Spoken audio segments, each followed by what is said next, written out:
welcome back. My name is Akanksha and you're watching my channel AK's Academy. So guys, जैसा कि आपको पता है हमने अकाउंटिंग कॉन्सेप्ट्स एंड कन्वेंशंस शुरू किया था.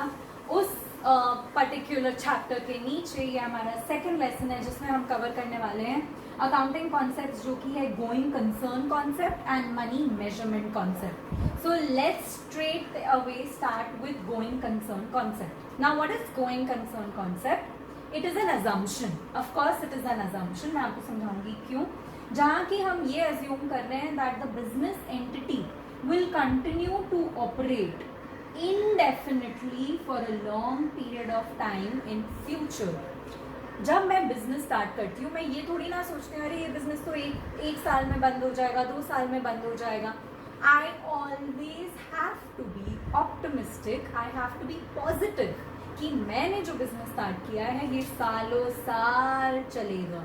और यही assumption जो मैं कर रही हूँ कि ये सालों साल चलेगा वो बोलते हैं my business entity will continue to operate indefinitely for a long period of time in future. आप अपने आंसर में भी यही लिखेंगे.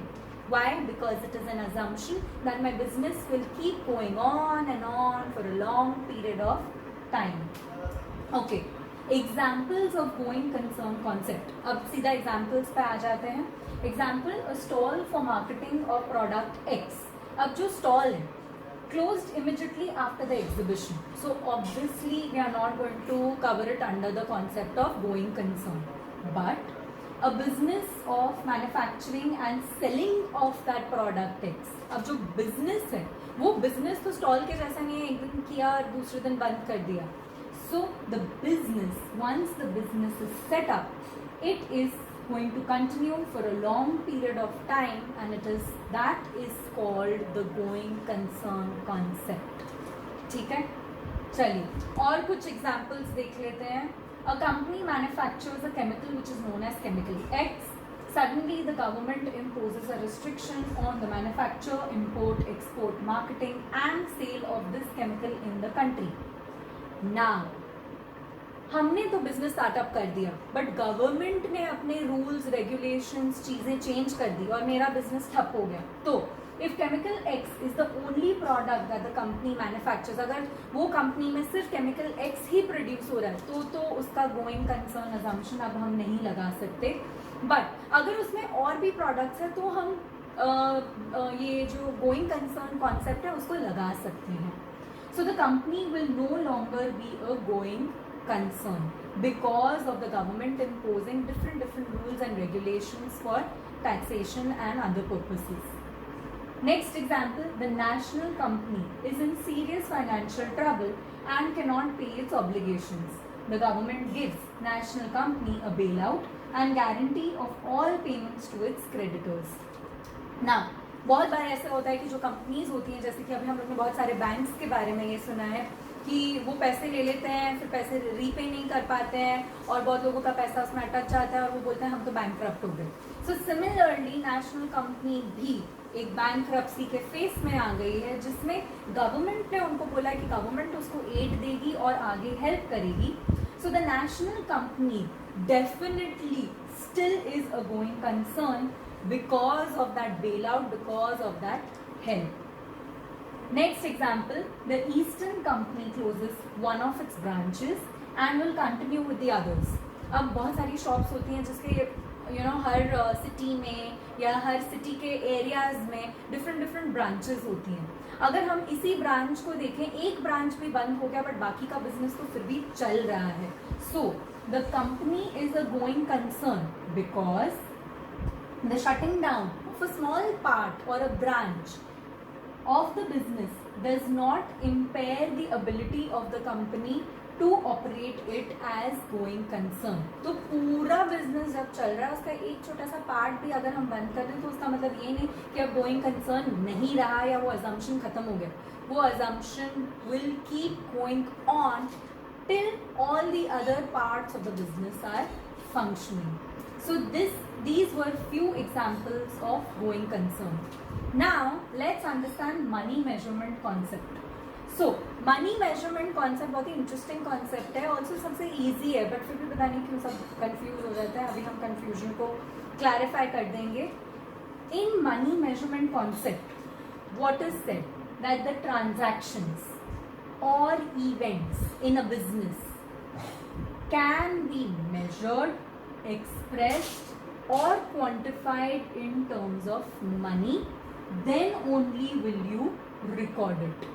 That means अगर आपका कोई भी ट्रांजैक्शन हुआ है बिजनेस का, या कोई भी ऐसी चीज हुई है बिजनेस में जिसको हम मनी के टर्म्स में एक्सप्रेस कर सकते हैं, मेजर कर सकते हैं, या फिर क्वांटिफाई कर सकते हैं, उसको एक मॉनेटरी वैल्यू एसोसिएट कर सकते हैं, then it should be recorded in your books of accounts. That is money measurement concept. Now let's see, हमने इसके कुछ नीचे छोटे छोटे एग्जाम्पल्स रखे हैं, जैसे कि फर्नीचर खरीदा, it is worth ₹40,000. It can be quantified, it can be expressed, it can be measured in terms of money. हमें पता है इसकी वर्थ क्या है, ये कितना कॉस्ट करता है.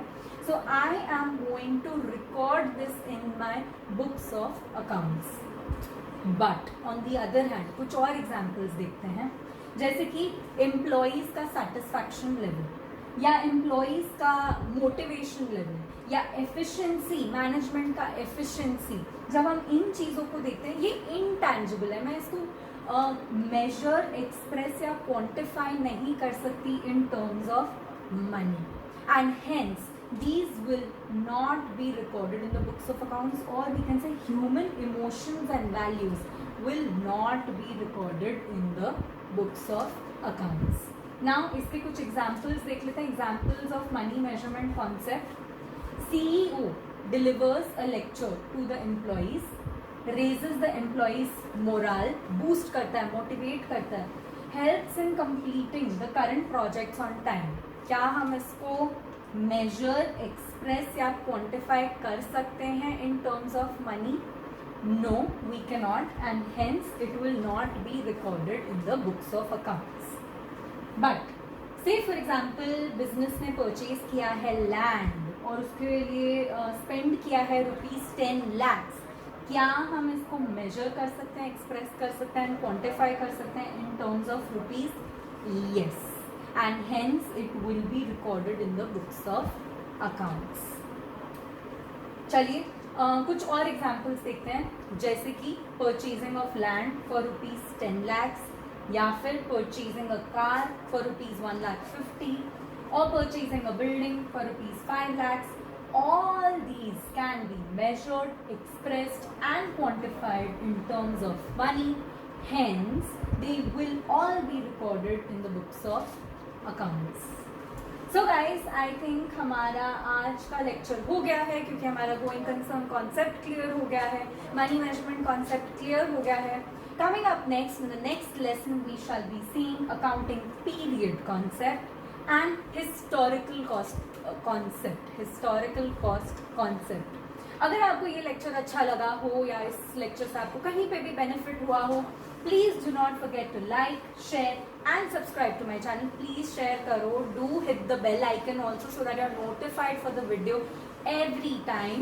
Also for more updates, for announcements related to your different subjects, please do not forget to follow me and email me at AKsAcademy by Akanksha, or email me at aksacademybusiness@gmail.com.